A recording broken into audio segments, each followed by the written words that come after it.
Value എഡ്യൂക്കേഷന്റെ importance എന്താണ്, relevance എന്താണ്, അത് എങ്ങനെ നമ്മുടെ എഡ്യൂക്കേഷൻ സിസ്റ്റത്തിലേക്ക് ഇന്റഗ്രേറ്റ് ചെയ്യും എന്നൊക്കെയാണ് ചർച്ച ചെയ്തത്. ഇനി അടുത്ത അപ്പൊ അതിൽ പ്രധാനമായും പറഞ്ഞ ഈ വാല്യൂ എഡ്യൂക്കേഷന്റെ ഏറ്റവും പ്രധാനപ്പെട്ട ഒരു കോൺസെപ്റ്റ് ആണ് മൊറാലിറ്റി, ധാർമ്മികത എന്ന് പറയുന്നത്. അപ്പൊ ഈ മൊറാലിറ്റി PPT കാണുന്നുണ്ടോ?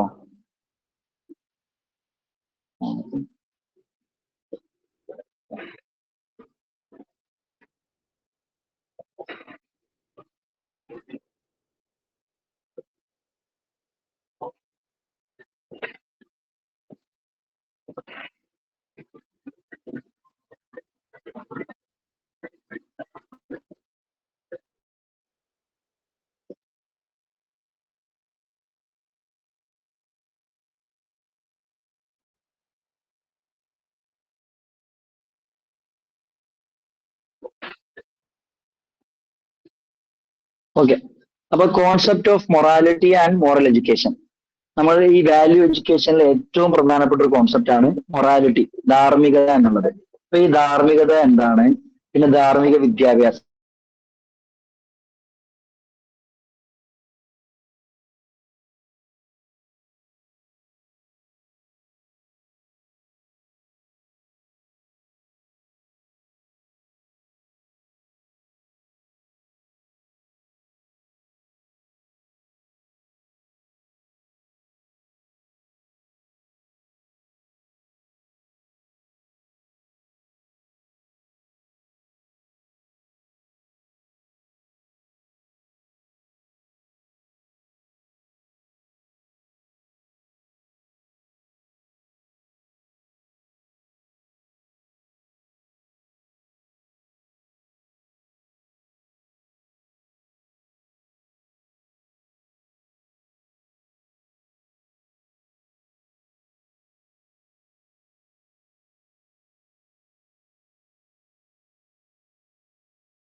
അതിൻ്റെ അടുത്ത് നെറ്റ് എന്തോ ഇഷ്യൂ ഉണ്ട്, സോറി. അപ്പോ നമ്മളിപ്പോ വന്നത്, നമ്മൾ കഴിഞ്ഞ ക്ലാസ്സിലൊക്കെ പഠിച്ചിരുന്നു, ഒരുപാട് സോഷ്യൽ മാനേഴ്സുകൾ നമ്മുടെ ഇന്ത്യൻ സൊസൈറ്റിയിൽ നിലനിൽക്കുന്നുണ്ടെന്ന് പറഞ്ഞു. അപ്പോ ഉദാഹരണത്തിന് കൊറപ്ഷൻ, അതേപോലെ തന്നെ ബിഗോട്ടറി, ഭ്രാന്ത്, ഫണ്ടമെന്റലിസം, അതേപോലെ തന്നെ എന്താ പറയാ എൻവിറോൺമെന്റൽ ഡാമേജ്, പരിസ്ഥിതി പ്രശ്നങ്ങൾ തുടങ്ങിയ ഒരുപാട് പ്രശ്നങ്ങൾ നമ്മുടെ രാജ്യത്ത് അഭിമുഖീകരിക്കുന്നുണ്ട്. അപ്പോ ഇത് കാരണം നമ്മുടെ സമൂഹത്തിലും കുറെ അപജയങ്ങൾ സംഭവിക്കുന്നുണ്ട്. അപ്പൊ ഇതൊക്കെ പരിഹരിക്കണമെങ്കിൽ നമ്മുടെ എഡ്യൂക്കേഷൻ സിസ്റ്റം ഒരു ഹ്യൂമൻ വാല്യൂസിൽ അടിസ്ഥാനപ്പെടുത്തിയുള്ള എഡ്യൂക്കേഷൻ ആയിരിക്കണം നമ്മുടെ എഡ്യൂക്കേഷൻ സിസ്റ്റം എന്നാണ് പറഞ്ഞു വെക്കുന്നത്. ഏതായാലും അപ്പൊ അറിയാം, ഈ വിദ്യാഭ്യാസം എന്നുള്ളത് ഈ വെറും ഒരു കുറെ തിയറീസ് പഠിപ്പിക്കുന്നത് മാത്രമാണ് എങ്കിൽ അതെന്തു മാത്രമേ ഉള്ളൂ, it is not possible.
Okay, sorry, അതിന്റെ ഇടയ്ക്ക് എന്താണെന്ന് അറിയില്ല, ഇത് ലാപ്ടോപ്പ് പോയതാ തോന്നുന്നു.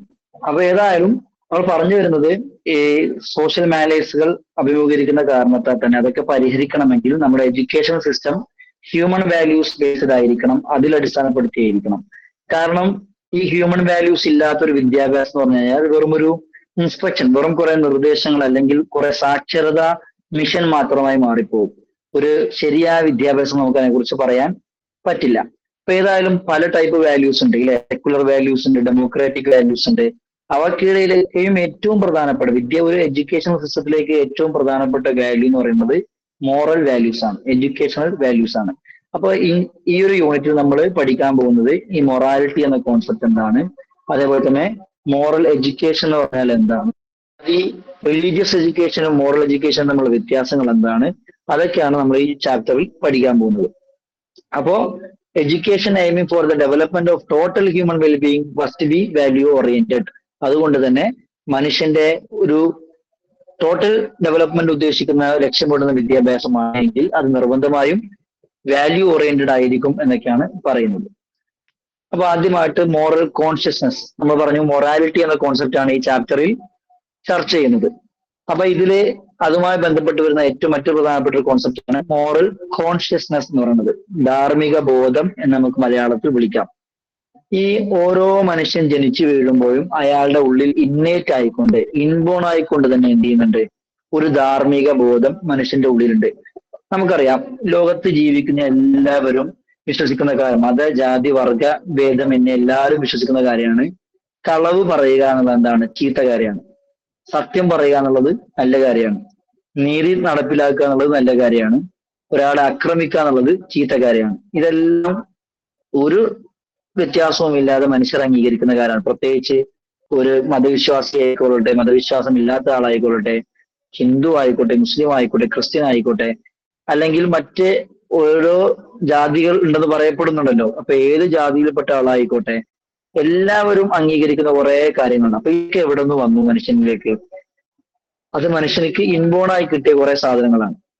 അപ്പൊ ഇതിനെയാണ് നമ്മൾ വിളിക്കുന്നത് മോറൽ കോൺഷ്യസ്നസ് എന്ന് വിളിക്കുന്നത്. അപ്പൊ ഈ ഒരു ബോധം, ധാർമ്മിക ബോധം മനുഷ്യനെ സംബന്ധിച്ചിടത്തോളം ഈ ധാർമ്മിക ബോധം അത് നാച്ചുറൽ എൻഡോമെന്റ് ആണ്, അവനക്ക് പ്രകൃതിദത്തമായി തന്നെ ലഭിച്ചതാണ്.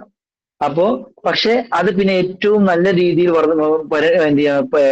ഡെവലപ്ഡ് ആവണമെങ്കിൽ, ഏറ്റവും നല്ല രീതിയിൽ ഫുള്ളി ഡെവലപ്ഡ് ആവണമെങ്കിൽ പിന്നെ എന്ത് ആവശ്യമാവും, അതിലേക്ക് അനുയോജ്യമായിട്ടുള്ള എൻവറോൺമെന്റ്, അപ്രോപ്രിയേറ്റ് ആയിട്ടുള്ള എൻവറോൺമെന്റ് ആവശ്യമാണ് എന്നർത്ഥം. അപ്പൊ നമ്മൾ പറഞ്ഞു ഇത് ജന്മന ലഭിച്ചതാണ് എന്നതിനർത്ഥം മനുഷ്യർക്കൊക്കെയും ധാർമ്മിക ബോധം ജന്മന ഉണ്ടാകുമെന്ന് പറഞ്ഞു അല്ലെ. മോറൽ കോൺഷ്യസ്നസ് മനുഷ്യനെ സംബന്ധിച്ചിടത്തോളം ഇൻബോണായി ലഭിച്ചതാണെന്ന് പറഞ്ഞു കഴിഞ്ഞാൽ എന്റെ അർത്ഥം മനുഷ്യന് ഇൻബോണായി തന്നെ നല്ലവരായിരിക്കും. എല്ലാ മനുഷ്യരും ഇൻബോണായി തന്നെ നല്ലവരായിരിക്കും എന്നല്ല. അങ്ങനെയാണ് ആര് പറയുന്നത്? ഫിലോസഫർ ആയിട്ടുള്ള റൂസോയുടെ അഭിപ്രായം മനുഷ്യൻ ഇൻബോൺ ആയിക്കൊണ്ട് ഗുഡ് ആയിരിക്കും, പിന്നീടാണ് അവൻ ചീത്ത വരുന്നത് എന്നൊക്കെയാണ് അർത്ഥം. ഏതായാലും ഇറ്റ് ഈസ് ഇൻബോൺ. ഈ മോറൽ കോൺഷ്യസ്നസ്, ധാർമ്മിക ബോധം, ഈ സാധനം അതെനിക്ക് ഇൻബോൺ ആയിട്ടുള്ളതാണ്. പക്ഷെ അതിന്റെ അർത്ഥം എന്തല്ല, ഹ്യൂമൻസ് ആർ ഇൻഹറന്റ്ലി ഗുഡ്. അവരുടെ ആത്യന്തികമായി അവർ നല്ലവരാണ് എന്നല്ല അതിന്റെ അർത്ഥം. ഈ ഒരു ബോധം അവർക്ക് ഉണ്ടാവുമെന്ന അർത്ഥമേ ഉള്ളൂ. ഏതായാലും മനുഷ്യൻ ജനിക്കുമ്പോൾ തന്നെ അവർക്ക് എന്ത് ചെയ്യുന്നുണ്ട്, പ്രധാനമായും രണ്ട് രീതിയിലുള്ള ഫോഴ്സസ് ആണ് അവന്റെ ജീവിതത്തിൽ ഉണ്ടാവാറുള്ളത്. ഇൻബോൺ ആയിട്ട് അവനിക്ക് രണ്ട് രീതിയിലുള്ള ശക്തി അവന്റെ ഉള്ളിലുണ്ടായിരിക്കും. ഒന്ന് സെൽഫ് പ്രിസർവേഷനെ പ്രൊമോട്ട് ചെയ്യുന്ന ഫോഴ്സസ്, രണ്ട് സോഷ്യൽ പ്രിസർവേഷനെ പ്രൊമോട്ട് ചെയ്യുന്ന ഫോഴ്സസ്. സെൽഫ് പ്രിസർവേഷൻ എന്ന് പറഞ്ഞു കഴിഞ്ഞാൽ സ്വാർത്ഥ താല്പര്യങ്ങളെ സംരക്ഷിക്കാൻ വേണ്ടി അവനെ പ്രേരിപ്പിക്കുന്ന ഘടകങ്ങളും ഉണ്ട്. പിന്നെ സാമൂഹിക താല്പര്യങ്ങൾ പ്രേരിപ്പിക്കുന്ന ഘടകങ്ങളുമുണ്ട്. അങ്ങനെ രണ്ട് ടൈപ്പ് ഫോഴ്സസ് ആണ് മനുഷ്യൻ ജനിച്ചു വീഴുമ്പോൾ അവന്റെ ഉള്ളിൽ ഉണ്ടാവുന്നത്. അപ്പൊ ഈ forces leading to self preservation, അയാളുടെ സ്വാർത്ഥ താല്പര്യങ്ങൾക്ക് പ്രാമുഖ്യം കൊടുക്കാൻ, അതിന് മാത്രം പ്രിഫറൻസ് കൊടുക്കാൻ പ്രേരിപ്പിക്കുന്ന കുറെ ശക്തികൾ. അത് ഏതൊക്കെയാണ്? മനുഷ്യന്റെ അഗ്രഷൻ ഇല്ലേ, അക്രമ സ്വഭാവം, അതേപോലെ തന്നെ അവന്റെ ദേഷ്യം, അസൂയ, പേടി, അതേപോലെ അവന്റെ സെക്ഷൽ ആയിട്ടുള്ള താല്പര്യങ്ങൾ. ഈ കാര്യങ്ങളൊക്കെയും ഈ സെൽഫ് പ്രിസർവേഷൻ ഫോഴ്സുകളായിട്ട് നമുക്ക് പരിഗണിക്കാൻ പറ്റും. നമുക്കറിയാം ഒരാൾ ദേഷ്യപ്പെടുന്നത് എന്തുകൊണ്ടാ? അയാളുടെ താല്പര്യം നടക്കാതിരിക്കുമ്പോഴാണ്. ഒരാൾ മറ്റൊരാളെ ആക്രമിക്കുന്നത് എപ്പോഴാണ്? അയാളുടെ ഇഷ്ടങ്ങളിൽ എന്തെങ്കിലും ഭംഗം സംഭവിക്കുമ്പോഴാണ്. ഒരാൾക്ക് പേടി തോന്നുന്നത് എപ്പോഴാണ്? അയാളുടെ കംഫോർട്ട് സോൺ എന്ത് ചെയ്യപ്പെടുമ്പോഴാണ്? അറ്റാക്ക് ചെയ്യപ്പെടുമ്പോഴാണ്. അപ്പൊ ഈ രീതിയിൽ നോക്കുമ്പോൾ ഒരാളുടെ സ്വന്തം കാര്യം മാത്രം പ്രേരിപ്പിക്കുന്ന ഘടകങ്ങൾ അവരിലുണ്ട്. അതിന് കുറച്ച് ഉദാഹരണങ്ങൾ പറഞ്ഞു. എന്നാൽ മനുഷ്യരിൽ തന്നെ നമ്മുടെ ശരീരത്തിനപ്പുറം അല്ലെങ്കിൽ നമ്മുടെ താല്പര്യങ്ങൾക്കപ്പുറം നമ്മൾ ജീവിക്കുന്ന കമ്മ്യൂണിറ്റിയുടെ, നമ്മൾ ജീവിക്കുന്ന സമുദായത്തിന്റെ, നമ്മുടെ രാജ്യത്തിന്റെയൊക്കെ താല്പര്യമാണ് നമ്മുടെ സ്വാർത്ഥ താല്പര്യങ്ങളെക്കാൾ വലുതായി കാണുന്നു പ്രേരിപ്പിക്കുന്ന കുറെ ഫോഴ്സസ്, അതിനെ പ്രേരിപ്പിക്കുന്ന കുറെ ഘടകങ്ങളും നമ്മളിലുണ്ട്. ചിലപ്പോൾ നമുക്ക് ഇഷ്ടമില്ലാത്ത കാര്യങ്ങളായിരിക്കും, സ്റ്റിൽ നമ്മൾ എന്ത് ചെയ്യും, അത് അംഗീകരിക്കും. ഇതിനു വേണ്ടിയിട്ട്, കാരണം അത് സാമൂഹ്യ ഘടനക്ക് നല്ലതായതുകൊണ്ട്. ഉദാഹരണത്തിന് ചില ആൾക്കാർക്ക് ഇപ്പൊ ഹെൽമെറ്റ് ധരിക്കാൻ താല്പര്യം ഉണ്ടാവില്ല, പക്ഷെ നമ്മൾ ധരിക്കുന്നു. എന്തുകൊണ്ട്? അത് നമ്മുടെയും സുരക്ഷയാണ്, പ്ലസ് ബാക്കിയുള്ളവർക്കും എന്താണ്, സുരക്ഷയാണ്. അതേപോലെ തന്നെ ഓരോ നിയമങ്ങളും, ചിലപ്പോൾ നമുക്ക് നിയമങ്ങൾ പാലിക്കാൻ താല്പര്യം ഉണ്ടായിരിക്കില്ല, പക്ഷെ നമ്മൾ എന്ത് ചെയ്യുന്നു, അത് പാലിക്കുന്നു. എന്തുകൊണ്ട്? കാരണം നമ്മുടെ രാജ്യത്തിന്റെ സുരക്ഷക്ക് അത് അനിവാര്യമായതുകൊണ്ട്. അപ്പൊ ഈ രീതിയിലുള്ള സാധനം നമ്മൾ എന്ത് വിളിക്കുന്നു? Forces leading to social preservation. നമ്മുടെ സാമൂഹിക സംരക്ഷണത്തിന് വേണ്ടി, നമ്മുടെ സാമൂഹിക താല്പര്യങ്ങളെ സംരക്ഷിക്കാൻ വേണ്ടി മനുഷ്യനെ പ്രേരിപ്പിക്കുന്ന ഘടകങ്ങൾ എന്നാണ് വിളിക്കുന്നത്. അപ്പൊ നമ്മൾക്ക് മറ്റുള്ള ആളുകൾ തോന്നുന്ന സ്നേഹം, കരുണ, സിമ്പതി, കെയർ, കമ്പാഷൻ, എംപതി, അതേപോലെ തന്നെ മറ്റുള്ളവരുള്ള പരിഗണന, ഇതുകൊണ്ടൊക്കെ നമുക്ക് ചിലപ്പോൾ നമുക്ക് സ്വന്തമായിട്ടൊരു ലാഭമില്ല എങ്കിൽ നമ്മളൊക്കെ ചെയ്യാനുള്ള കാരണം എന്താ? നമ്മുടെ ഉള്ളിൽ നമ്മുടെ സോഷ്യൽ പ്രിസർവേഷനെ പ്രേരിപ്പിക്കുന്ന, അതിനുവേണ്ടി നമ്മളെ മോട്ടിവേറ്റ് ചെയ്യുന്ന കുറച്ച് ഫോഴ്സസ് ഉള്ളത് കൊണ്ടാണ്. അപ്പോ ഇതിന് നമുക്ക് മറ്റു രീതിയിൽ സൈക്കോളജിക്കലി പറഞ്ഞു കഴിഞ്ഞാൽ, നമ്മളുടെ കോർ സബ്ജക്ട് സൈക്കോളജി ആണല്ലോ, നമ്മൾ സൈക്കോളജിയുമായി ബന്ധപ്പെട്ട് നമ്മളെ സിഗ്മണ്ട് ഫ്രോയിഡിന്റെ ഒക്കെ ഭാഷയിൽ പറഞ്ഞു കഴിഞ്ഞാൽ, ഈ സെൽഫ് പ്രിസർവേഷനെ മനുഷ്യനെ പ്രേരിപ്പിക്കുന്നത് ഇഡായിരിക്കും. നിങ്ങള് സിഗ്മണ്ട് ഫ്രോയിഡിന്റെ ഈ മറ്റേ സ്ട്രക്ചർ ഓഫ് മൈൻഡ് ഒക്കെ പഠിച്ചിട്ടുണ്ടോ? ആരെങ്കിലും അറിയോ? ജസ്റ്റ് ഇൻകോൾ മെസ്സേജ് ഇട്ടാൽ പറഞ്ഞാലും മതി, അല്ലെങ്കിൽ മെസ്സേജ് ആയിട്ട് റെസ്പോണ്ട് ചെയ്താലും മതി. സിഗ്മണ്ട് ഫ്രോയിഡിന്റെ ഈ മറ്റേ എന്താ പറയാ, നമ്മുടെ സ്ട്രക്ചർ ഓഫ് മൈൻഡ്, അതേപോലെ തന്നെ കോമ്പോണൻസ് ഓഫ് മൈൻഡ്, ഇതൊക്കെ പഠിച്ചിട്ടുണ്ടോ?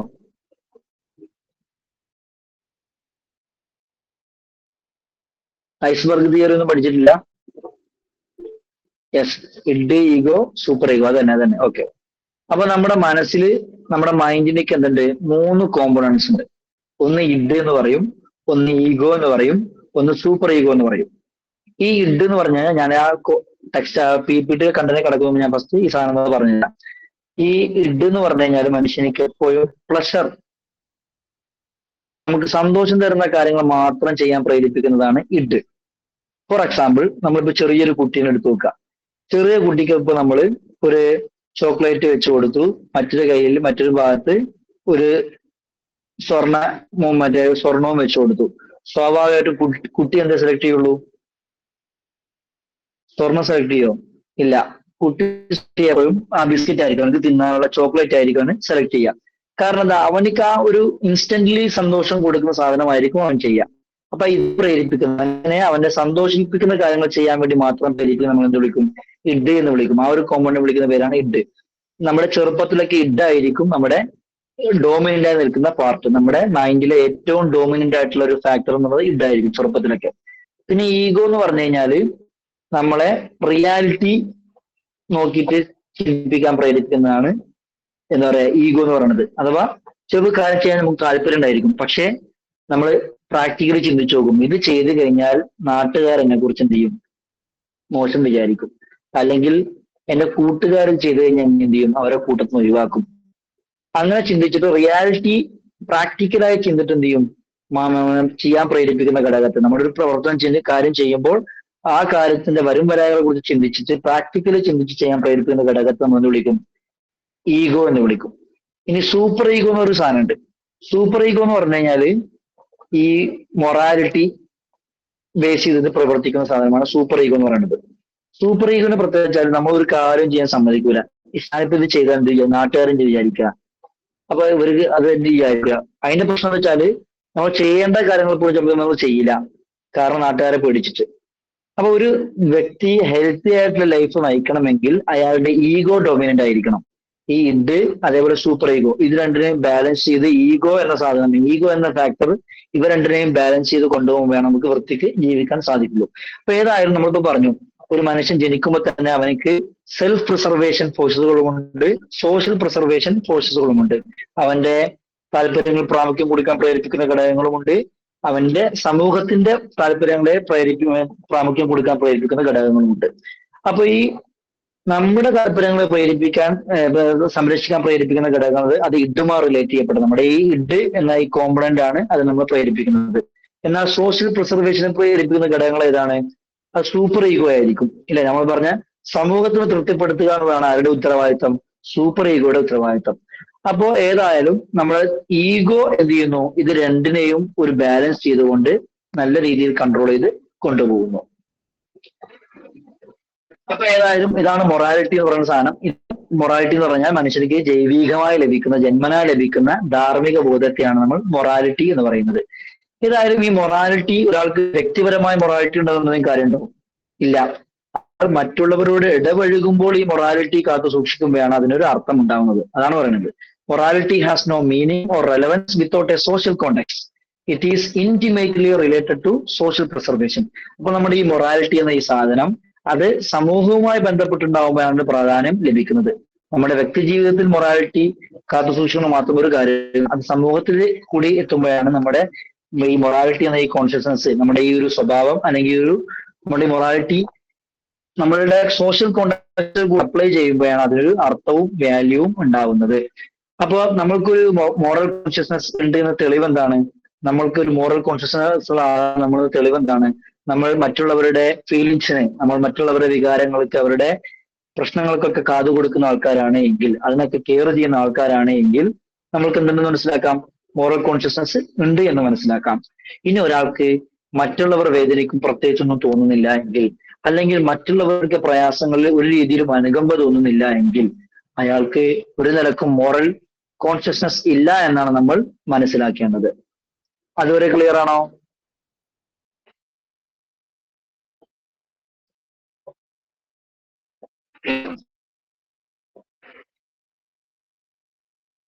അപ്പൊ നമ്മൾ പറഞ്ഞു ഈ മോറൽ കോൺഷ്യസ്നസ് എന്ന സാധനം അത് ജന്മനാ ലഭിക്കുന്നതാണ്. നിങ്ങൾ സൈക്കോളജിയിലെ നാച്ചർ വി എസ് നെർച്ചർ എന്നൊരു ചർച്ച കണ്ടിട്ടുണ്ടോ? നാച്ചർ വി എസ് നെർച്ചർ ആരെങ്കിലും ഉണ്ടോ? കണ്ടിട്ടുണ്ടെങ്കിൽ എസ് അല്ലെങ്കിൽ നോ എന്ന് ടൈപ്പ് ചെയ്താലും മതി.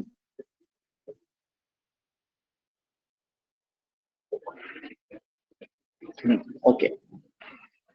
നാച്ചർ വി എസ് നെർച്ചർ കുറെ സ്ഥലത്ത് വരുന്ന ഒരു ചർച്ചയാണ്. നേച്ചർ എന്ന് പറഞ്ഞാൽ മനുഷ്യനിക്ക് ഇൻബോൺ ആയി കിട്ടുന്നത്. നെർച്ചർ എന്ന് പറഞ്ഞു കഴിഞ്ഞാൽ അവൻ സ്വന്തമായിട്ട് ഉണ്ടാക്കിയെടുക്കുന്ന, അവന് എന്താ പറയാ, അവന്റെ പരിശ്രമത്തിലൂടെ പഠിച്ചെടുക്കുന്നത്, ലേൺ ചെയ്തെടുക്കുന്നതാണ് എന്താ പറയുന്നത്, നെർച്ചർ എന്ന് പറയുന്നത്. അവൻ പരിശീലിപ്പിച്ച് പരിപോഷിപ്പിച്ചെടുക്കുന്ന നെർച്ചർ. അപ്പൊ ഏതായാലും നമുക്ക് പറഞ്ഞ മോറൽ കോൺഷ്യസ്നസ് എന്ന് പറഞ്ഞു കഴിഞ്ഞാൽ അത് നാച്ചുറലി കിട്ടുന്നതാണ് എങ്കിലും പിന്നീട് അതിനെ നർച്ചർ ചെയ്യുന്നത് നമ്മുടെ സോഷ്യൽ എൻവിറോൺമെന്റൽ ഫോഴ്സസ് ആണ്. നമ്മൾ വളർന്ന ചുറ്റുപാടാണ് അതിനെ പരിപോഷിപ്പിക്കുന്നത്, നർച്ചർ ചെയ്തെടുക്കുന്നത്. അപ്പൊ വെറും ഒരു എൻവിറോൺമെന്റൽ സാധനം മാത്രമല്ല, നാച്ചുറലി ഉണ്ടാകുന്ന സാധനം മാത്രമല്ല, നാച്ചുറലി ഉണ്ടാകുന്ന സാധനത്തിന് ഏറ്റവും നല്ല രീതിയിൽ ഡെവലപ്പ് ആവണമെങ്കിൽ നർച്ചർ, അതിനെ കൃത്യമായിട്ട് പരിപോഷിപ്പിക്കൽ കൂടി അനിവാര്യമാണ്. A common belief is that religion is the most appropriate platform for moral consciousness to grow into moral behaviour.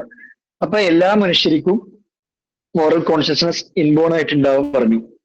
പിന്നെ അതിന് നമ്മൾ കൃത്യമായിട്ട് നർച്ചർ ചെയ്തെടുക്കുമ്പോഴാണ്, പരിപോഷിപ്പിച്ചെടുക്കുമ്പോഴാണ് നമ്മുടെ സ്വഭാവത്തിൽ നമ്മുടെ ബിഹേവിയർ ഒരു മോറൽ ബിഹേവിയർ ആയിട്ട്, ധാർമ്മികമായിട്ട് സ്വന്തമായി മാറുന്നതാണ് പറയുന്നത്.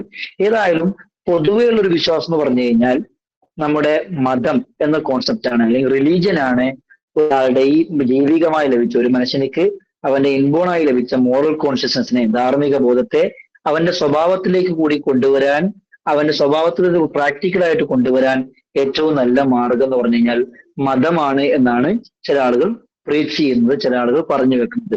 പക്ഷേ this alleged intimate relationship between religion and morality is highly contentious to many.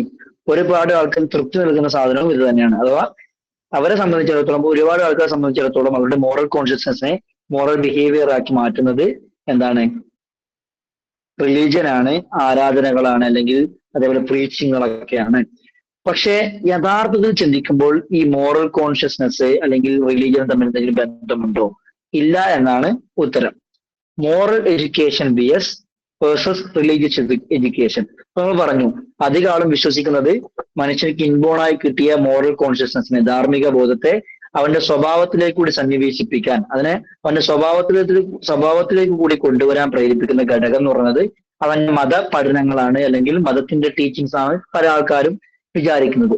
പക്ഷേ റിലീജിയസ് എഡ്യൂക്കേഷനും മോറൽ എഡ്യൂക്കേഷനും രണ്ടാണെന്ന് നമ്മൾ എന്ത് ചെയ്യണം? കൃത്യമായിട്ട് മനസ്സിലാക്കിയിരിക്കണം.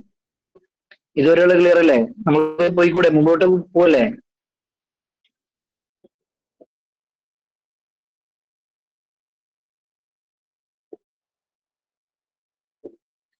ഓക്കെ.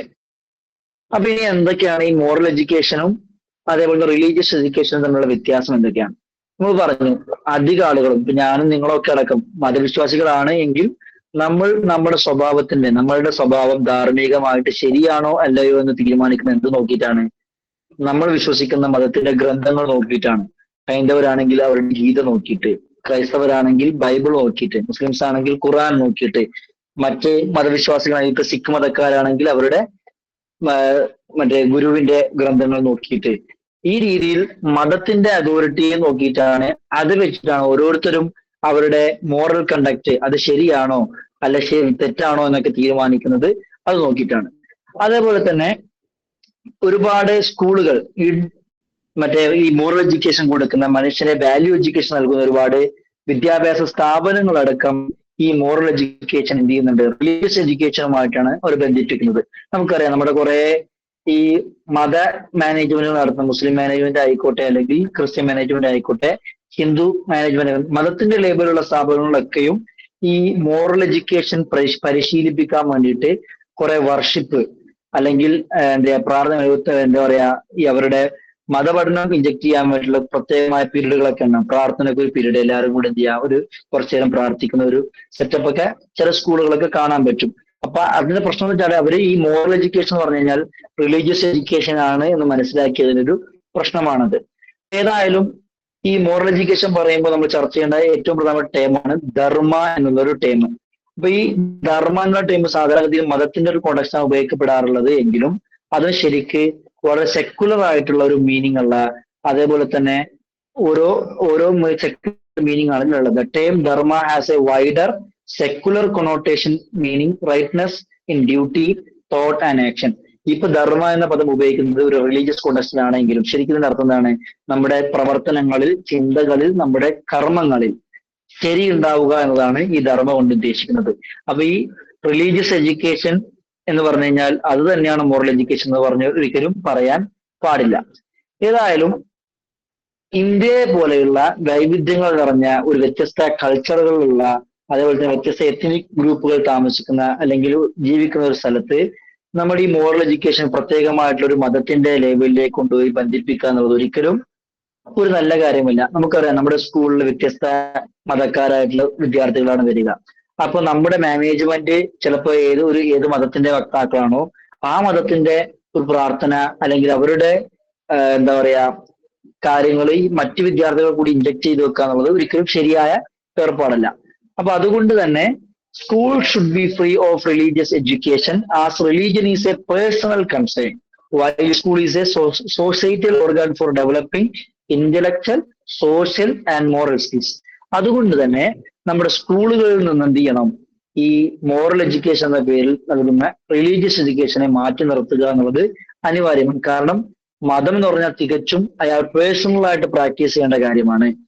സ്കൂളുകൾ എന്ന് പറഞ്ഞു കഴിഞ്ഞാൽ കൃത്യമായിട്ട് നല്ല ഇന്റലക്ച്വൽ ആയിട്ടുള്ള, സമൂഹത്തിൽ ഉത്തരവാദിത്തമുള്ള ആളുകളെ വാർത്തെടുക്കാനാണ് സ്കൂളിലെ സമയങ്ങൾ ഉപയോഗിക്കപ്പെടേണ്ടത്. അപ്പൊ ആ സമയത്ത് എന്ത് ചെയ്യാൻ പാടില്ല? റിലീജിയസ് ഉപയോഗപ്പെടുത്തുക എന്നുള്ളത് ഒരിക്കലും ശരിയായ ഏർപ്പാടല്ല.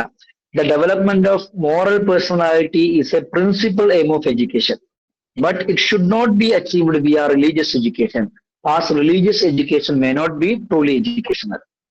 എന്ന് വെച്ച് കഴിഞ്ഞാൽ നമുക്കറിയാം, ഈ മോറൽ പേഴ്സണാലിറ്റി എന്ന് പറഞ്ഞു കഴിഞ്ഞാൽ നമുക്ക് ഈ ധാർമ്മികമായ ഒരു വ്യക്തിത്വം, നമുക്കറിയാം നമ്മൾ ഈ വിദ്യ അഭ്യസിക്കുന്നതിന്റെ ഏറ്റവും പ്രധാനപ്പെട്ട ഉദ്ദേശമായിട്ട് നമ്മൾ ആദ്യമായി ചാപ്റ്ററിന്റെ തുടക്കം മുതലേ പറഞ്ഞത് ഒരു റെസ്പോൺസിബിൾ ആയിട്ടുള്ള ഒരു സിറ്റിസണായി മാറുക എന്നുള്ളതാണ്. ധാർമ്മികപരമായിട്ടുള്ള നല്ല ഉത്തരവാദിത്തമുള്ള ഒരു പൗരനായി മാറുക എന്നതാണ് എഡ്യൂക്കേഷൻ കൊണ്ട് ഉദ്ദേശിക്കുന്നത്. പക്ഷേ ഈ ഒരു ഉദ്ദേശം നടപ്പിലാക്കേണ്ടത് എന്തല്ല, റിലീജിയസ് എഡ്യൂക്കേഷൻ കുത്തിവെച്ച് കൊടുത്തുകൊണ്ടല്ല. സ്കൂളുകളിൽ വരുന്ന കുട്ടികൾക്ക് റിലീജിയസ് എഡ്യൂക്കേഷൻ കൊടുത്തിട്ടല്ല നമ്മൾ എന്ത് ചെയ്യുന്നുണ്ട്? മോറൽ പേഴ്സണാലിറ്റി അവരിൽ ഉണ്ടാക്കിയെടുക്കേണ്ടത്. കാരണം റിലീജിയസ് എഡ്യൂക്കേഷൻ ചിലപ്പോ നമ്മളുടെ സയന്റിഫിക്കലി നോക്കുമ്പോൾ അതൊരു എഡ്യൂക്കേഷൻ ആയിട്ട് തന്നെ പരിഗണിക്കാൻ പറ്റിയതായിരിക്കില്ല. അപ്പൊ മോറൽ എഡ്യൂക്കേഷൻ എന്ന് പറഞ്ഞു കഴിഞ്ഞാൽ വേറെയാണ്, റിലീജിയസ് എഡ്യൂക്കേഷൻ എന്ന് പറഞ്ഞാൽ വേറെയാണ്. അപ്പൊ ഇതിന്റെ പ്രധാനപ്പെട്ട വ്യത്യാസങ്ങൾ എന്തൊക്കെയാണ് പറയാൻ പോകുന്നത്. ഒന്നാമത്തെ വ്യത്യാസം, independence of morality from religion. Morality, ഈ ധാർമ്മികതയും മതവും തമ്മിൽ യാതൊരു ബന്ധവുമില്ല. രണ്ടും രണ്ട് സ്വതന്ത്രമായിട്ടുള്ള എൻറ്റിറ്റികളാണ്. രണ്ടും രണ്ട് കോൺസെപ്റ്റുകളാണ്, മൊറാലിറ്റിയും റിലീജിയനും. അതുകൊണ്ട് ഉദാഹരണത്തിന് മനുഷ്യനിക്ക് എന്ത് ചെയ്യാൻ പറ്റും? എന്താണ് രണ്ടാന്ന് പറയാനുള്ള കാരണം എന്താ? മനുഷ്യനിക്ക് വേണമെങ്കിൽ മതമില്ലാതെ ജീവിക്കാം. പക്ഷേ ഒരു മനുഷ്യനെ സംബന്ധിച്ചിടത്തോളം അവന്റെ സ്വഭാവത്തെ ഗൈഡ് ചെയ്യാൻ ഒരു മോറൽ വാല്യൂസ് ഇല്ലാതിരിക്കുക എന്ന് പറഞ്ഞാൽ സാധ്യമാണോ? അല്ല. ഓരോ മനുഷ്യനും അവൻ ഓരോ പ്രവൃത്തി ചെയ്യുമ്പോഴും അത് അവനക്ക് ശരിയെന്ന് തോന്നുന്നതുകൊണ്ടാണ് ചെയ്യുന്നത്, അല്ലെങ്കിൽ അവനക്ക് തെറ്റെന്ന് തോന്നുമ്പോഴാണ് അവൻ ചെയ്യാതിരിക്കുന്നത്. അപ്പോ ഇത്തരത്തിൽ അതിന്റെ അർത്ഥം എന്താണ്? അവന്റെ സ്വഭാവത്തെ ഗൈഡ് ചെയ്യുന്ന, നിയന്ത്രിക്കുന്ന ഒരു മോറൽ വാല്യൂസിന്റെ ഒരു സെറ്റ് അവിടെ ഉണ്ട് എന്ന് അർത്ഥം. അപ്പോ പറഞ്ഞു വരുന്നത് റിലീജിയസ് എഡ്യൂക്കേഷൻ അല്ലെങ്കിൽ മോറൽ എഡ്യൂക്കേഷൻ ഉള്ള ഒന്നാമത്തെ വ്യത്യാസം, ഈ റിലീജിയൻ എന്ന് പറഞ്ഞാൽ വേറെയാണ്, മൊറാലിറ്റി എന്ന് പറഞ്ഞാൽ വേറെയാണ്. ഒരു മനുഷ്യനെ സംബന്ധിച്ചിടത്തോളം നമുക്ക് വേണമെങ്കിൽ മതമില്ലാതെ ജീവിക്കാം, പക്ഷേ ഓരോ മനുഷ്യനിക്കും അവന്റെ ബിഹേവിയറിനെ ഗൈഡ് ചെയ്യാൻ കൃത്യമായിട്ട് ഒരു സെറ്റ് ഓഫ് വാല്യൂസ് അല്ലെങ്കിൽ മോറൽ വാല്യൂസ് ഉണ്ടായിരിക്കും. ഓക്കെ, അത് ക്ലിയർ അല്ലേ? കൺഫ്യൂഷൻ ഉണ്ടോ? നമ്മളിങ്ങനെ ചാപ്റ്ററിലേക്ക് കടക്കും തോറും നമ്മൾ എന്ത് ചെയ്യും? കുറച്ച് കോംപ്ലക്സ് ആയിട്ടുള്ള കാര്യങ്ങൾ പറഞ്ഞുകൊണ്ടിരിക്കും. ഇതൊക്കെ സിമ്പിൾ തന്നെയാണ്, പതിയെ പതിയെ എന്ത് ചെയ്യും? തിയറീസ് ഒക്കെ കടക്കും. ഇതുവരെ ക്ലിയർ അല്ലേ? ഓക്കെ. അപ്പം മറ്റൊരു പ്രധാനപ്പെട്ട കാര്യം എന്ന് പറഞ്ഞാല്, ഒരുപാട് ആൾക്ക് ദൈവത്തിലോ അല്ലെങ്കിൽ മതങ്ങളിലോ വിശ്വാസം ഇല്ല എങ്കിലും ഇത്തരത്തിൽ എന്ത് ചെയ്യുന്നുണ്ട്? വാല്യൂസിൽ, ധാർമ്മികതയിൽ വിശ്വസിക്കുന്ന ആൾക്കാരുണ്ട്. ഞാൻ നേരത്തെ പറഞ്ഞ പോലെ ചിലപ്പോ ഒരു ആള് നിരീശ്വരവാദിയായിരിക്കാം, പക്ഷെ അയാൾ എന്ത് ചെയ്യുന്നുണ്ട്? ഒരാളെ ആക്രമിക്കുക, എന്ത് ചെയ്യുക, ഒരു അകാരണമായിട്ട് ഒരാളെ ഒരാളുടെ പോക്കറ്റ് അടിക്കുക, അകാരണമായി തട്ടിപ്പറിക്കുക, മോഷ്ടിക്കുക, അല്ലെങ്കിൽ ഒരാളെ കൊള്ളയടിക്കുക, റേപ്പ് ചെയ്യുക, അല്ലെങ്കിൽ എന്ത് പറയാ, വയലൻസ് നടത്തുക. ഇതൊക്കെ എന്താണ്? മോശം സ്വഭാവമാണെന്ന് എല്ലാവരും അംഗീകരിക്കുന്ന കാര്യമാണ്. അതേപോലെ തന്നെ സത്യം പറയുക, മുതിർന്ന ആളുകളെ കാണുമ്പോൾ അവരെ സഹായിക്കുക, അല്ലെങ്കിൽ കഷ്ടത അനുഭവിക്കുന്ന ആൾക്കാരോട് അനുകമ്പാപൂർവ്വം പെരുമാറുക, ഇതൊക്കെ എന്താണ്? നല്ല കാര്യങ്ങളാണ് എന്ന് എല്ലാവരും വിശ്വസിക്കുന്ന കാര്യം. ദൈവം ഉണ്ട് എന്ന് വിശ്വസിക്കുന്ന ആൾക്കാരും അത് വിശ്വസിക്കുന്നു, അംഗീകരിക്കുന്നു. ദൈവമില്ല എന്ന് പറയുന്നവരും അത് അംഗീകരിക്കുന്നു. ഏതായാലും ഇതൊക്കെ വിരൽ ചൂണ്ടെന്ന് വെച്ചാല് concept of secular morality and approach to morality independent of all religion. മതങ്ങളുമായി ബന്ധപ്പെടാതെ ഒരു മതേതരമായിട്ടുള്ള ഒരു മൊറാലിറ്റി എന്ന കോൺസെപ്റ്റ് ഉണ്ട് എന്നാണ് ഇതൊക്കെയും സൂചിപ്പിക്കുന്നത്.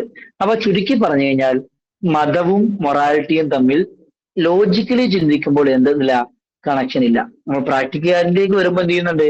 നമ്മുടെ ധാർമ്മികതയെ ഇന്ത്യ എന്ത് ചെയ്യുന്നത്? പ്രൊമോട്ട് ചെയ്യുന്നത്, അല്ലെങ്കിൽ അതിനെ സഹായിക്കുന്ന, നമ്മൾ ധാർമ്മികമായി ജീവിക്കാൻ സഹായിക്കുന്ന മതങ്ങളാണ് എങ്കിലും ലോജിക്കലി ചിന്തിക്കുമ്പോൾ മതവും മൊറാലിറ്റിയും തമ്മിൽ യാതൊരു ബന്ധവും ഇല്ല എന്ന് വേണം നമ്മൾ മനസ്സിലാക്കാം. ഇനി രണ്ടാമത്തെ ഒരു പ്രശ്നം, മതവും അതേപോലെ മൊറാലിറ്റിയും രണ്ടാമത്തെ പ്രശ്നം എന്താണ്? The problem of authoritarianism. നമ്മൾ ഈ മൊറാലിറ്റിയെ നമ്മൾ മതവുമായിട്ട് ബന്ധിപ്പിച്ചു കഴിഞ്ഞാൽ അതെന്തായി മാറും? ഒരു അതോറിറ്റേറിയൻ ഫിഗർ, അതിനെ ഭരിക്കാൻ വേണ്ടിയുള്ള ഒരു അധികാരമുള്ള ഒരു ഫിഗർ അവിടെ വരുന്നു എന്നർത്ഥം. അപ്പോ principles are dictated by scriptures or religious leaders. നമ്മുടെ ഈ മതവും മൊറാലിറ്റിയും തമ്മിൽ ബന്ധമുണ്ട് എങ്കിൽ ഈ മൊറാലിറ്റിയെ നിയന്ത്രിക്കുന്ന ഒരു അതോറിറ്റി അവിടെ ഉണ്ടെന്നാണ് അതിന്റെ അർത്ഥം വരിക. അപ്പൊ പ്രശ്നം എന്താണ്? ഈ മോറൽ സാധനങ്ങളിലേക്ക് അതോറിറ്റി ആരായിരിക്കും? മതഗ്രന്ഥങ്ങളായിരിക്കും, അതേപോലെ മതപുരോഹിതന്മാരായിരിക്കും അവരുണ്ടാവുക. നമുക്കറിയാം, ഈ ശരിക്കുള്ള മൊറാലിറ്റി എന്നുള്ളത് നമ്മുടെ റേഷണൽ ബുദ്ധിയെ അടിസ്ഥാനപ്പെടുത്തിയിട്ടാണ് വേണ്ടത്, അല്ലാതെ എന്തല്ല മതത്തിന്റെ ഓരോ ഡോക്ട്രൈനുകളെ അല്ലെങ്കിൽ അവരുടെ ഫിലോസഫിയെ മതത്തിന്റെ ഫിലോസഫിയെ അടിസ്ഥാനപ്പെടുത്തിയല്ല ശരിക്കുള്ള മൊറാലിറ്റി ഉണ്ടാവേണ്ടത്. അതുകൊണ്ട് തന്നെ moral actions can be based on reasons other than religious faith. മതവിശ്വാസത്തിനപ്പുറം ഈ ധാർമ്മികമായ നമ്മുടെ സ്വഭാവങ്ങൾ, വാഗ്ദത്വം പൂർത്തീകരിക്കുക, സത്യം പറയുക തുടങ്ങിയുള്ള നമ്മുടെ മോറൽ ആക്ഷൻസ് ഒക്കെ അത് നമ്മുടെ റീസൺ, നമ്മുടെ ബുദ്ധിക്ക് അടിസ്ഥാനമാക്കിയിട്ടാണ് അത് നമ്മൾ ചെയ്യേണ്ടത്, അല്ലാതെ മതവിശ്വാസം അടിസ്ഥാനപ്പെടുത്തിയിട്ടല്ല. നമ്മൾ മതമില്ലാത്തവരാണ് എങ്കിലും നമ്മൾ ബുദ്ധിപരമായി ചിന്തിച്ച് ഇത് കാര്യങ്ങളൊക്കെ നമ്മൾ ചെയ്യാൻ ബാധ്യതപ്പെട്ടവരാണ്. അപ്പൊ അതുകൊണ്ട് തന്നെ moral principles must be flexible and contextual. നമ്മൾ പറഞ്ഞു, ഇപ്പൊ മതത്തിനെ ബേസ് ചെയ്തിട്ടാണ് മൊറാലിറ്റി ഉള്ളത് എങ്കിൽ ഈ മൊറാലിറ്റിയെ തീരുമാനിക്കുന്ന ഒരു അതോറിറ്റി ആയിട്ട് ആര് വരും? മതഗ്രന്ഥങ്ങൾ വരും, മതപുരോഹിതന്മാർ വരും. അപ്പൊ ഒരു റിജിഡ് ആയിട്ടുള്ള സാധനമായ എന്ത് മാറും? മൊറാലിറ്റി മാറും. ശരിക്കും മൊറാൽ പ്രിൻസിപ്പിൾ വേണ്ടത് എങ്ങനെയാണ്? ഫ്ലെക്സിബിൾ ആയിരിക്കണം, അത് നല്ല എലാസ്റ്റിക് ആയിരിക്കണം, അതേപോലെ സാഹചര്യത്തിന് ഉതകുന്ന രീതിയിലായിരിക്കണം ഉണ്ടാവേണ്ടത്. ഉദാഹരണത്തിന് ചില സമയത്ത് ഒരു കാര്യം ചെയ്യുന്നത് തെറ്റായിരിക്കാം, എന്നാൽ മറ്റൊരു സമയത്ത് പോകുന്നത് ചെയ്യുന്നത് ശരിയായിരിക്കാം. പക്ഷേ റിലീജിയൻ ആണ് അതോറിറ്റി എങ്കിൽ ഈ കാര്യം ഒന്നിരിക്കലും എപ്പോഴും തെറ്റായിരിക്കും, എപ്പോഴും അല്ലെങ്കിൽ ശരിയായിരിക്കും, ഫ്ലെക്സിബിൾ ആയിരിക്കില്ല. അതാ പറഞ്ഞത്. അപ്പൊ മോറൽ പ്രിൻസിപ്പിൾസ് എപ്പോഴും മതത്തിൽ നിന്ന് വേറിട്ട് നിൽക്കുന്നു എന്ന് പറയാനുള്ള മറ്റൊരു പ്രധാനപ്പെട്ട കാരണം പ്രോബ്ലം ഓഫ് അതോറിറ്റേറിയനിസം. മതം ബേസ് ചെയ്തിട്ടാണ് മൊറാലിറ്റി ഉള്ളത് എങ്കിൽ ഈ മൊറാലിറ്റിയുടെ അതോറിറ്റി ആയിട്ട് ആര് വരും? മതം വരും. അപ്പൊ അത് ഫ്ലെക്സിബിൾ ആയിരിക്കുക എന്നർത്ഥം. നമുക്കറിയാം നമ്മുടെ മൊറാലിറ്റി എന്നുള്ള ഫ്ലെക്സിബിൾ ആയ മൊറാലിറ്റിയാണ്. ഫോർ എക്സാമ്പിൾ, നമുക്കറിയാം കളവ് പറയുക എന്നുള്ളത് നമ്മളെ സംബന്ധിച്ചിടത്തോളം മോശം കാര്യമാണ്. പക്ഷേ ചില സർട്ടൈൻ കോണ്ടക്സ്റ്റുകൾ എന്ത് ചെയ്യും? അത് നല്ല കാര്യമായി മാറും. ഉദാഹരണത്തിന് ഒരാളുടെ ജീവൻ, നമ്മളൊരു ചെറിയ നുണ പറഞ്ഞു കഴിഞ്ഞാൽ ഒരാളുടെ ജീവൻ രക്ഷപ്പെടുമെങ്കിൽ അവിടെ നുണ പറയുക എന്നുള്ളതാണ് ശരിയായ കാര്യമായിരിക്കും. അതേപോലെ തന്നെ നിയമം പാലിക്കുക, അത് നിർബന്ധമായും പാലിക്കണമെന്നായിരിക്കും നമ്മൾ പറയാ. പക്ഷെ ചില പ്രത്യേക സാഹചര്യം നമ്മൾ എന്ത് ചെയ്യും? ഇളവ് കൊടുക്കേണ്ടി വരും എന്നർത്ഥം. അപ്പൊ ഈ രീതിയിൽ നോക്കുമ്പോൾ മതം എന്നുള്ളത് മൊറാലിറ്റി എന്നും വേറിട്ട് നിൽക്കുന്ന ഒരു എൻറ്റിറ്റിയാണ്, ഒരു കോൺസെപ്റ്റ് ആണ് എന്ന് പറയാം. മൂന്നാമത്തെ ഒരു ഡിഫറൻസ് മതവും മൊറാലിറ്റിയും അല്ലെങ്കിൽ റിലീജിയനും തമ്മിലുള്ള മറ്റൊരു പ്രധാനപ്പെട്ട വ്യത്യാസം പറഞ്ഞു കഴിഞ്ഞാൽ inhibition of moral growth and rational judgment. ഈ മൊറാലിറ്റിയെ, നമ്മുടെ ധാർമ്മികതയെ മതവുമായി ബന്ധിപ്പിച്ചു കഴിഞ്ഞാൽ എന്താണ് സംഭവിക്കുക? Linking morality with religion denies individuals the right to choose moral principle based on their own conscience and context. അവരുടെ സാഹചര്യത്തിനനുസരിച്ചുകൊണ്ട്, അവരുടെ ബുദ്ധിക്കനുസരിച്ചുകൊണ്ട് അവരുടെ ധാർമ്മികമായിട്ടുള്ള പ്രിൻസിപ്പിൾസിനെ തീരുമാനിക്കാൻ സാധിക്കില്ല. പിന്നെ മതത്തിന്റെ അനുശാസനം എന്താണോ അതനുസരിച്ച് കൊണ്ട് മാത്രമേ അവർക്ക് അവരുടെ മോറൽ പ്രിൻസിപ്പിളിനെ ബിൽഡ് ചെയ്യാൻ സാധിക്കുള്ളൂ. അപ്പോ മതം പറയുന്നത് ഒരു കാര്യമാണ് എങ്കിൽ ഒരു കോണ്ടക്സ്റ്റിനും പിന്നെ നമുക്ക് അതിന് ചേഞ്ച് ചെയ്യാൻ പറ്റൂല. അപ്പൊ അത് ഒരു പ്രശ്നമാണ്. അതേപോലെ തന്നെ hurt evolution of moral knowledge preventing adaptation to new moral problems and challenges. മറ്റൊരു പ്രത്യേകത, നമ്മളതിന്റെ അപ്ഡേഷൻ ഉണ്ടാവില്ല എന്നുള്ള മറ്റൊരു പ്രത്യേകത. അതെന്ത് ചെയ്യും? മോറൽ നോളേജ് കാലഘട്ടത്തിനനുസരിച്ച് എവോൾവ്ഡ് ആവുക എന്ന് എന്ത് ചെയ്യുന്നു? അത് തടയിടുന്നു. അപ്പൊ നമുക്ക് നമ്മുടെ പുതിയ ചലഞ്ചസിനനുസരിച്ചിട്ട്, മോറൽ പ്രോബ്ലംസ് അനുസരിച്ചിട്ട് അഡാപ്റ്റ് ചെയ്യാൻ നമുക്ക് സാധിക്കാതെ വരുന്നു എന്നർത്ഥം. അതേപോലെ തന്നെ modern dilemmas, contraception for population control require rational human judgement not religious ambivalence. നമുക്കറിയാം നമ്മളിപ്പോ ഏറ്റവും അഭിമുഖീകരിക്കുന്ന ഏറ്റവും പ്രധാനപ്പെട്ട പ്രശ്നമാണ് പോപ്പുലേഷൻ കൺട്രോൾ, അല്ലെ? ഓവർ പോപ്പുലേഷൻ തടയിടാൻ വേണ്ടിയിട്ട് നമ്മൾ എന്ത് ചെയ്യുന്നു?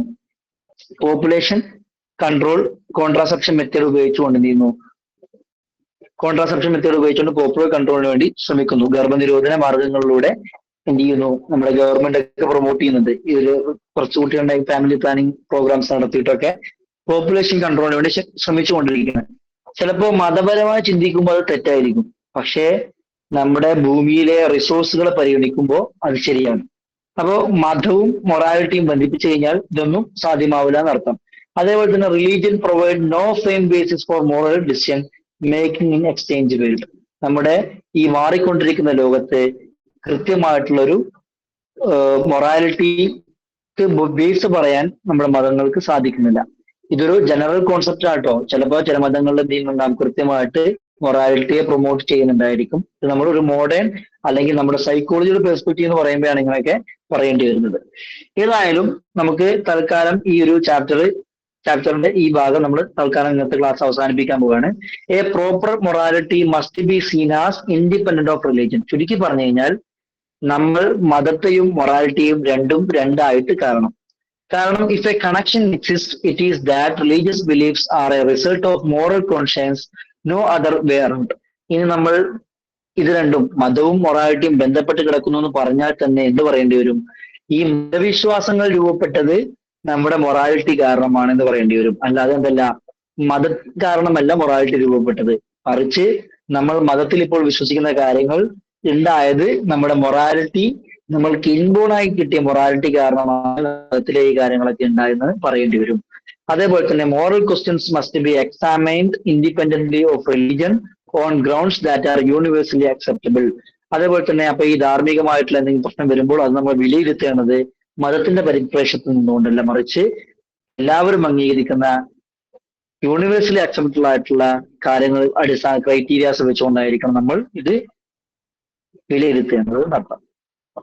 അപ്പൊ തൽക്കാലം നമ്മൾ ഇന്നത്തെ ക്ലാസ് അവസാനിപ്പിക്കുകയാണ്. എന്തെങ്കിലും ക്ലാരിഫിക്കേഷൻസ് ആവശ്യമുണ്ടെങ്കിൽ ചോദിക്കാം. നമ്മള് നെക്സ്റ്റ് ക്ലാസ്സിൽ എന്ത് ചെയ്യും, സെക്കൻഡ് യൂണിറ്റ് കംപ്ലീറ്റ് ചെയ്യും. പിന്നെ അടുത്ത ക്ലാസ്സുകളിൽ മുതൽ നമ്മൾ ഓരോ ക്ലാസ്സിലും ഓരോ യൂണിറ്റ് വെച്ചായിരിക്കും കവർ ചെയ്യുക. എന്തെങ്കിലും കൺഫ്യൂഷൻ ഉണ്ടെങ്കിൽ ചോദിക്കാം.